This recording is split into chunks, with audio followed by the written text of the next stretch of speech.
All right, everybody, welcome to another episode of the Up and In Show. I am not at Cards and Culture. Actually, this is one of the first times in a long time that I'm not actually at the shop or on the purple couch, but I am with my guy, David Folse. Thank you so much. I appreciate it. I know you're a busy man. You're at work right now. Thank you for the time, dude.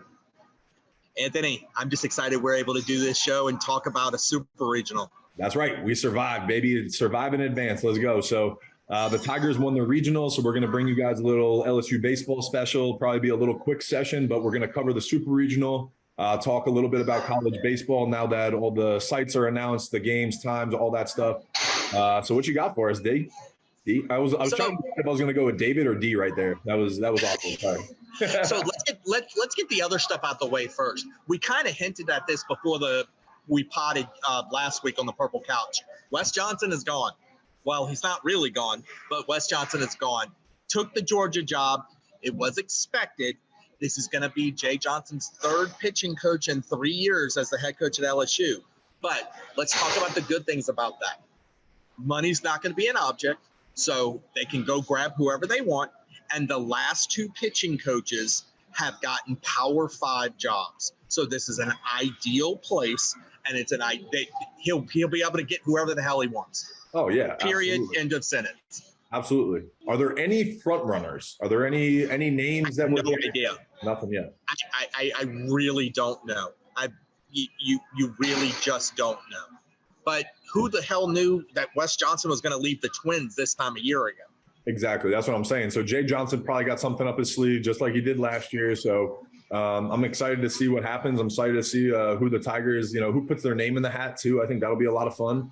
I heard some rumblings. I would love for it to be Nolan Cain, or at least him to have a shot at this. That would be a dream come true. That would be freaking fantastic. I know. I'm just saying that would be fantastic. Yeah, so that would be absolutely incredible. I hope it works out for him. We'll see. There's been some Twitter rumblings. A lot of my friends are starting little threads, just kind of getting the campaign going, getting some energy going on it. So we'll see how it goes. All right, so let's talk Tigers. Anthony, you remember when we talked about this time a week ago, we were terrified about the pitching. And all of our questions were answered, at least for the sub-regional. Everybody came out of the pen, did their absolute job. And at the top of that list, first off, Paul Skeens pitching on against Tulane. Unbelievable. Our mind was blown. Dude, I thought it was a prank when you texted me that. I was like, no way. I went back and watched myself because I think I was awesome on the podcast. So I watched the podcast again, and I literally said, unless something mind-blowing happens, Paul Skeens is not pitching in the first game against Tulane. Oh. Boy, was I wrong. Yeah. And boy, was I also wrong with this team can't bunt. This team proved they could bunt when they needed to. But it starts at the top with what Thatcher Hurd did. Ty Floyd goes out after a 3-hour lightning delay. I don't know what the hell is going on in Baton Rouge weather right now, but comes in, gives up a quick 2 runs, but then after that shuts it absolutely down.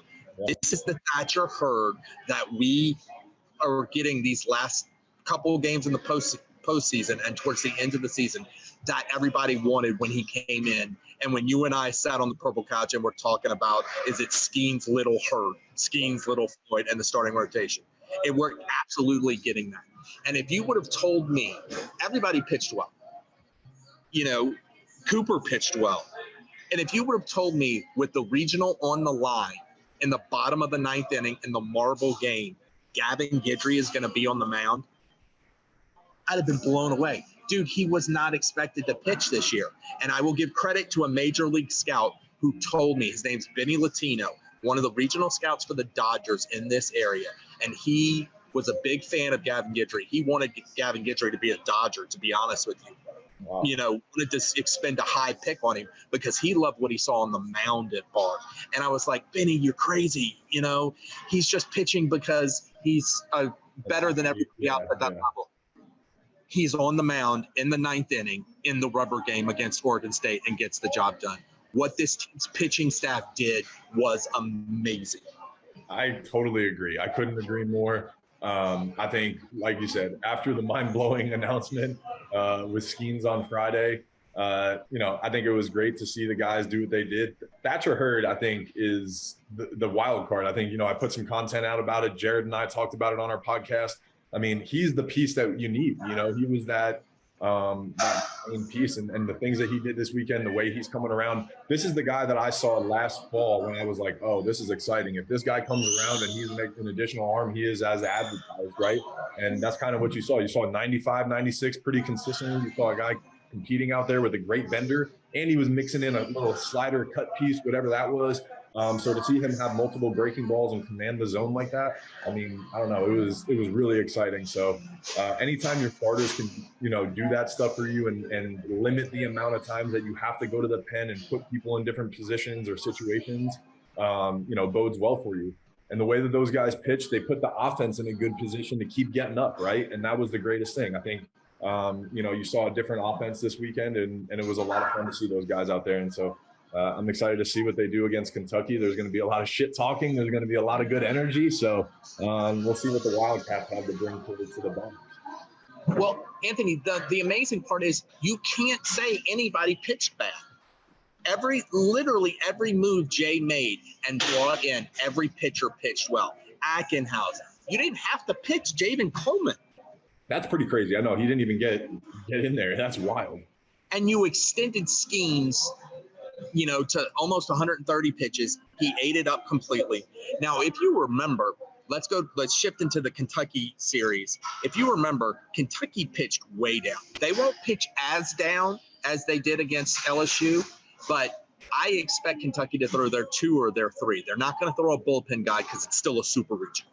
Yeah. But they will pitch down. And dude, what we're witnessing, I get to go as a fan on Saturday, and I get to take my niece Addison. She's 5 years old, yeah, and it's going to be her first LSU baseball game. Oh my God! And she's going to be in the stands when she gets to see 2 of the 3 finalists for the Golden Spikes Award. And for the people not familiar with what the Golden Spikes Award is, it's basically college baseball's version of the Heisman Trophy. And the 3 finalists were announced today, and it's Caglione from Florida, and it's Cruz, and it's Skeens. 2/3 of the nation's best players finalist award are from one team. That's so crazy. That's unheard of. It's we assume so much, and the only comparison and the only analogy I can give is to Burrow. And once you saw, oh my God, what this offense is capable of in terms of what that LSU offense was, you're like, okay, Burrow's going to go get us 4 touchdowns. Burrow's going to go get us 5 touchdowns. We'll win. We'll put 50, all that kind of stuff. It's the only analogy I can get when it's schemes, where you just assume, okay, well, we've got game 1. Yeah. But you know what's making me a little nervous, and we talk about betting a little bit here and there. As a betting man, I don't have crazy confidence that we're going to win that first game. I know that sounds crazy. I know it's crazy, but they scored 4 runs off of Paul Skeens last game. I know we 10-runned them and we wound up, taking care of business and stuff like that. But this team is cocky. I watched them against Indiana in that last game, and they're going to come in there really, really confident against Skeens. And so, anytime a team comes like that, it makes me a little nervous. But I think what we have in Skeens is something we've never seen before. So I'm excited to see this matchup. I'm a little nervous as an LSU fan. I think my baseball mind says she's going to take care of business and do everything, like that we've seen all year and everything like that. But I think I'm just a little nervous, like emotionally, as an LSU baseball fan. But I'm excited to see how it goes. And I'm excited to see him with this challenge of a team that scored 4 on him last time and see how it goes. Let me calm your LSU fan emotions with tapping into some of your LSU pitcher brain emotions here. Yeah. If you remember that first game, LSU jumped out to a very big lead. Very big. I think it was 6 or 7 runs. Yep. And Anthony, you've been in those games before when the coach just says, hey, just don't walk anybody. Go throw your fastball and spot it. That's all he was doing. You didn't see that sweeping slider from Paul Skeens. I'm not going to say he wasn't pitching hard because that would be a discredit to him. Right. But it wasn't I have to be on, here's my off speed, here's the changeup, here's the cutter, all that kind of stuff. So it wasn't the Skeens that you saw that gave up 4 runs. Not really, because that game was never really in doubt. No, and you know what, too? I'm telling you, when you get a big lead, I know, oh, it's nice. It is. But there's a little something, too, about not being as locked in when it's, 6-0, 7-0, there's a big lead, all that kind of stuff. So, I think in this kind of high stakes game, I think we're going to see the full repertoire. We're going to see 101 every pitch. I'm excited to see it. So I feel the same way. I really do. I know he's going to kind of show out. So. And and I just encourage, if you have a ticket, go. He's the best pitcher of our lifetimes. No disrespect to the man I'm doing this podcast with, but he's the best pitcher in this guy's ballpark. You need to tell the fans need to be able to say, if you have the opportunity, I got to see Paul Skeens pitch. Absolutely. Plain and simple. Yeah. You're talking about one of the best pitchers in the history of the planet at LSU. When it comes to the LSU planet of pitching, this is one of the best of all time. Yep. Same thing with Dylan Cruz. Now, let's talk a little bit about the offense. I was very impressed with this team continues to hit the ball throughout the lineup. We were talking about, we spent a lot of time talking about Travinski's going to be the DH or be catching, and you're going to DH Folse. So that means it's going to be Jobert and Pearson, and both were able to hit the ball. Pearson gives you that second leadoff guy at the bottom of the order. He had a lot of loud outs, I guess is the best way to describe it, but he also had a lot of base hits. Jobert ran into a couple, including the go-ahead home run in the marble game against Oregon State. Yep. The fielding scares me a little bit. If we have to be picky, we spent all of the last podcast shitting on LSU, and now we're piling on in a good way. Yeah. The only thing that scares me right now is the fielding. Travinski scares me behind the plate, especially with a team that is going to nickel dime you to death. It's going to be walk, hit by pitch, bunt. Yep. And then can we get a wild pitch or balk or whatever? Yep. Thompson scares me a little bit. We had a little kind of a relapse of last year at shortstop, but everybody else, the other thing we talked about, and Anthony, I guess he listened to us. How many runs did Trey Morgan save at first base? Oh yeah, I know. That is really critical. That is. So I feel you on that. I know I'm excited. I don't know. I'm a little nervous about the defense, but I'm not that worried. I think I love Travinski. He's literally one of my favorite players, but yeah, it seems like he struggles with some balls inside a little bit when he's trying to go like this, and we've had some issues there. So against a team like Kentucky, I feel the same way. I'm a little nervous there. They're definitely going to try to exploit that. They're going to put pressure on him, that kind of stuff. So, but he's a gamer. I think he'll be all right. It is weird. It's funny how you say that like last weekend we were so nervous, all this, and now we're just like, nah, we're good. We're very, very positive about the Tigers now. Well, they proved everything. Yeah. At least in the sub-regional. What were we concerned about? Is Trey Morgan going to be at first base? Right. Check. Yeah. Are they going to pitch well? Check.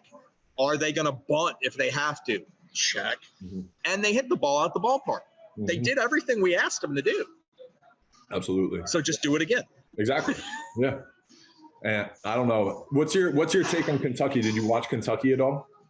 I watched Kentucky a little bit. You're talking about a team that lost to Indiana and then came back and had to win twice. They are very volatile. Yeah, I agree. With the emotion and all that kind of stuff. And this is why I don't like SEC matchups, because they're not going to get overwhelmed by the box. Right. When you have SEC matchups and super regionals, it's kind of the same talent level. I'm not saying Kentucky's on par with LSU, but they're not scared of LSU. Exactly. And they know what it's like at Alex Box Stadium. It's going to be packed. They're not going to give up 2 runs because the crowd gets loud. Exactly. It's not going to be like that. Kentucky is going to nickel and dime you to death. Think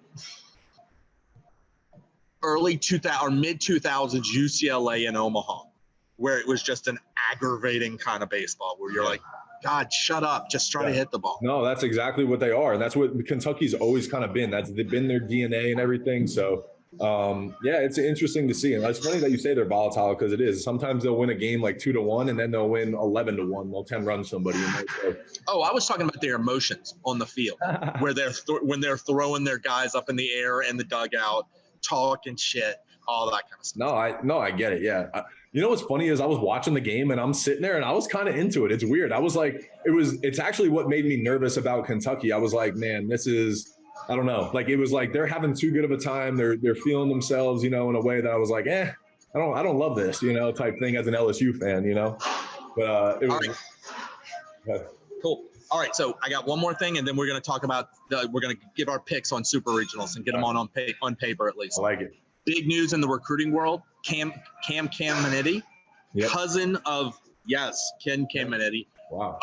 Made the LSU 2024 recruiting class even more awesome by reclassifying. He was a 2025 infielder out of the Southwest, classified to 2024. So if the LSU 2024 recruiting class couldn't get better, it just did. That's wild. All right, I like it. Caminiti. So here we go. Yes. So here we go. Duke, Virginia. I like Virginia. Me too. I got Virginia. TCU, Indiana State. I like TCU big. TCU, the ball they're seeing right now, it's got to be like huge. I feel the same way. TCU is too hot right now. They won their conference tournament. They're rolling. Indiana State, though, at home, I'm like, I'm intrigued. But that's not Indiana State at home because they had a concert. So where is it? It's in TCU. Oh, I love TCU. I thought for some reason it was at Indiana State. No, Indiana State. It's one of those. Do you remember back in the day when Cal State Fullerton never got to host anything because they didn't have lights on their field? Yes. Kind of like that. Gotcha. Wow. Yeah. South Carolina. Yeah. South Carolina and Florida. Florida's got too much pitching and they've got Caglione. Yeah, I think so too. Yep. Or here's the one that nobody saw coming: 4-seed Oral Roberts and Oregon, who blew through the Vanderbilt region. Oregon's hot. I've been betting on Oregon a lot. I like Oregon. I know DBU's hot. I mean, Oral Roberts is hot. Obviously winning that regional, but I think winners of 21 in a row. 21 in a row. Have they won? They've won 21 in a row. Oral Roberts. Yep. I don't know. It could be the 08 Tigers, though. We won 23 in a row going into Omaha and lost game 1. So we'll see. All right. So we know Wake Forest, Alabama, you can't bet on them because, Alabama had some problems. Right. LSU, Kentucky, we know where we're both stand on that. Here's the one that I love, and I hope they didn't get a regional because Vitello is an asshole. Tennessee and Southern Miss. How about Southern Miss getting that draw? That's wild. I know. How crazy is that? That is wild. Tennessee's just really good. I hate Vitello, but they're just really good. I know. I can't bet against Tennessee. I'm going Tennessee too. All right, and Wake and Alabama. It's not on the board, but Wake and Alabama. I got Wake. Wake's really good. And then the last one, Texas and Stanford. Our boy Nolan Kane got this close to getting into a super regional. I kind of like Texas in that one. I'm going to be honest with you, but I'm going to pick Stanford though. I'm picking Stanford. I like the way Texas is playing though. I like Texas's team. I like them a lot this year. That's going to be one of my favorite regionals to watch. I mean, super regionals. Exactly. We're down. Yeah, exactly. We're not hooking them horns. No. Anthony, that's all I got, dude. As always, I appreciate the time.